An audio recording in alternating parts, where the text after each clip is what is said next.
ఇప్పుడు గాంధీ భవన్లో Congress party senior నేత సర్వే సత్యనారాయణ మాట్లాడుతున్నారు. లైవ్లో చూద్దాం.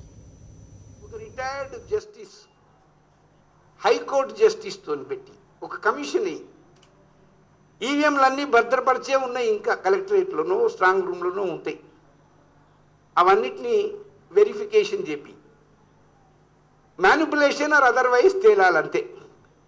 నిజంగానే నువ్వు చేయించలేదు, నిజంగానే నువ్వు ఇది చేయించలేదు అనుకుంటే నువ్వు ధైర్యంగా దమ్ము ధైర్యం నీకుంటే నువ్వు ఈ ప్రజల ముందు పెట్టు, ప్రజా దర్బార్లో పెట్టు, వెరిఫికేషన్ చేయి. అందులో ఏ తప్పు దొరకకపోతే నేను నీకు సలాం కొడతా. లేకిన్ నువ్వు దోషి అని తేలుతావన్న నమ్మకం నాకున్నది. ఎందుకు ప్రజలు నీకు వేయలేదు ఓట్లు, నువ్వు మ్యానిపులేషన్ ద్వారానే ఇది గెలిచినావు. కాబట్టి నువ్వు దోషి అని తేలితే నువ్వు ముఖ్యమంత్రి పదవికి రాజీనామా చేస్తావా? నంబర్ 1. ఫస్ట్ ఆఫ్ ఆల్ నువ్వు పెట్టేందుకు నీకు దమ్ము ధైర్యం ఉన్నదా? ఒక రిటైర్డ్ జస్టిస్నో ఒక కమిషన్నో ఏర్పాటు చేసి నువ్వు నేను ఇద్దరం కూర్చుందాము, ఎక్స్పర్ట్స్ను కూర్చుండే పెడదాము, ఈవీఎంస్ తయారు చేసి దీంట్లో ఆ చిప్స్ అవన్నీ పెట్టే ఎక్స్పర్ట్స్ను కూర్చోబెట్టు, ఒక రిటైర్డ్ చీఫ్ జస్టిస్ ముంగట పెట్టు, ప్రజాదరు అదే వరంగల్ బహిరంగ సభలను నువ్వు చేసినావు కదా, అక్కడనే పెట్టు, ప్రజానీకం అంతా చూస్తారు. నిజంగానే నువ్వు తప్పు చేయలేదంటే నీకు భయం ఎందుకు? తప్పు చేస్తేనే నువ్వు ముందుకు రావు. ఇది వెరిఫికేషన్కు కోర్టు కచేరీ దాకా కూడా ఎందుకు ఆగుదాం?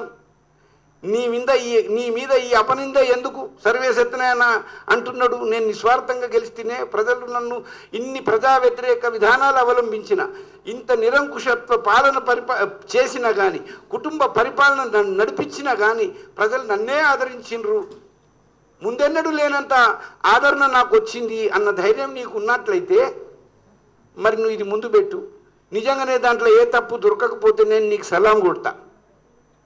కానీ తప్పు దొరికితే మాత్రం నువ్వు రాజీనామా చేయాలి, నీ అసెంబ్లీని డిజాల్వ్ చేయాలి, మళ్ళీ ప్రజా తీర్పు కోరాలి. దానికి నువ్వు తయారున్నావా అని నేను సవాల్ విసురుతున్నా.